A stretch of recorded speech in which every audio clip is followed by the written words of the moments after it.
अब मुझे क्या करना चाहिए?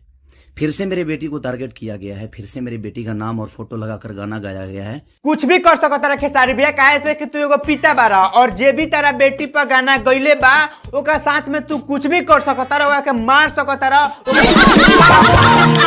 लोग उम्मीद बा कि अच्छा खबर और ये वीडियो का मकसद बा हंसे और हंसावे खातिर, दिल दिमाग पे सीरियस में ना रहे खातिर। तो आज के वीडियो में नु बहुत मजा आवा, तो देखम एंड तक। हट हट हट हट जवन सारा खेसरिया के बेटी पर गाना गईले बा ओकर आज हम मार के ईंटे से कपार फोड़ दे।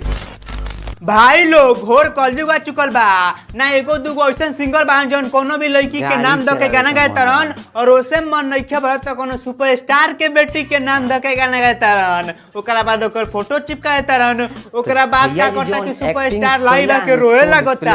अब मुझे क्या करना चाहिए? बना रहो देखो, फिर से मेरी बेटी को टारगेट बहुत किया मजा गया है, आवेला भाई। फिर से मेरी वीडियो बेटी का पूरा नाम और फोटो अश्लीलता लगाकर गाना गाया गया है। कुछ भी कर सकता रहे खेसारी भैया, काहे से कि तू एगो पिता बारा और जे भी तारा बेटी पर गाना गईले बा ओका साथ में तू कुछ भी कर सकता रहा, के मार सकता रहा, ओकरा पर केस कर सकता रहा, कुछ भी कर सकता रहा। काहे से कि इंसान के समझावल एक बार जाला, बार बार ना भाई लोग। उजन खेसरिया के बेटी पर गाना गईले बानू ओकरा ज्यादा स्टार बने के शौक जागल बा, तो अबे नु लाइव आके हइसन हइसन बात बोलता। हमारा काम करे के बा, हमारा के जगह चाहिए भैया, ना तो छीनम। मतलब कि भाई के भोजपुरी इंडस्ट्री में जगह चाहिए, स्टार बने के बा। वही से खेसरिया के बेटी के ऊपर दूसर का गाना गईला हमन जान से ई खुद को हता। तू लोग देखो लोग, अब बचहू वाला कोनो हमारा के राह नहीं खे, कहे कि जान से हम कोई नहीं है। बेटा हम साचो खानी कहता नहीं कि तू अपना माई के कोख से जन्म नहीं खे ले। अगर जे तू अपना माई के कोख से जन्म ले ले तो तार माई कोनो कुत्ता से गोबा गोबी कइले हुई,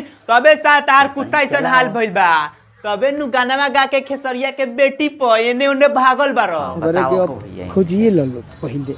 बेटा तू खाली भेटा जा। खेसारी भैया हम तार से एगो बात कहे के चाहता नहीं कि ई सारवा जहिया भेटा जाता एकरा के टकला क के एकरा मुंह में परीक्षा लगा के जूता चप्पल के माला पहना के आ गधा पर बैठा के एकरा के 5 गांव में घुमावो, तबे एकरा समझ में आई कि केहू के बहिन बेटी पर गाना ना गाए के चाहिए पर्सनली। अरे सारवा जब तोरा गाना गाए के शौक बनू तो अच्छा गाना गा के ही ठोकना।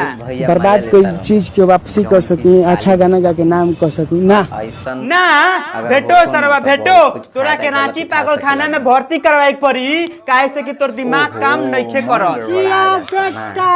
देख पंकज हम तोरा से एगो इंसानियत के तौर पर बात कहे के चाहता नहीं कि ते कोनो भी बाप के तंग मत कर और ते कोनो लड़की के नाम धके फालतू फालतू गाना मत गाओ। और ते उजन खेसरिया के बेटी पर गाना गलवे सुनू ओकरा के YouTube से उतार ले। गाना तो ना उतारो, ई साला मेंटल बा। और भाई लोग तालुन से मैं को बात कहे के चाहता नहीं, जितना लोग खेसारी फैन बा तू लोग जा लोग और एकरा पर FIR दर्ज करवाओ लोग, और ना तो जहां भेटा तनु वही जाए कर मुंह हाथ फोड़ द लोग। क्योंकि आपकी बेटी के साथ अगर कोई ऐसा हरकत करे तो क्या आप उसको आरती उतारोगे? अरे खेसारी भैया ई थेथर बा, पागल बा, मेंटल बा, बुर्बक बा, गधा बा, कुत्ता के बच्चा बा, सुअर के बच्चा बा। काहे से कि लाइव में आके ऐसा बात बोलले बा कि हमरा कुछ बुझाते नहीं थे। हमारा बिजोड़ बदला चाहिए, हमार जान जल जाओ नहीं तो। रे साला खून खराबा कइले से कुछ मिल जाई, जातिवाता कइले से कुछ मिल जाई। हाँ हम मानता नहीं कि खेसरिया घर गाना गले रहे कि चाची तोर बाची सपना में आती है तो तेहू ओकरा के समझाए खातिर ओकरा बेटी पर गाना गा देलिस तो तोरा के लाइव में आके मार देलन सन, तो फिर तोरा से माफी भी तो मांगलन सन। हम सॉरी बोलता नहीं, गलती के माफी देख ला लो भैया जी के कौन एक्टिंग से वो घड़ी तो का बहुत लोग सपोर्ट भी करते रहे, मगर आजकल तो लोग एगो कुत्ते सपोर्ट ना करी। काहे से कि आपकी परीक्षा सरिया में गलती नहीं खे, तोरे में गलती बा। बस ये बात कि लोग सब खाली हमरा के भेजले सपोर्ट करम, काहे कि बात बहुत बड़ा होखे वाला, बहुत बड़ा होई भैया के सोचले ना हो। केने गइल हमर चप्पलवा। रे साला तोरा ज्यादा फेमस हो के शौक बनू त अपन टैलेंट दिखा के फेमस हो के, ना तो अभी देख ले तोरा के दुनिया का कर रहल बा। पहिले लात जूता खइले रे पंकजवा, अब तोर बहिन तू जोन हमरा के बना देले बड़ो ना ओकर तारा भुगतान करे के पड़ी।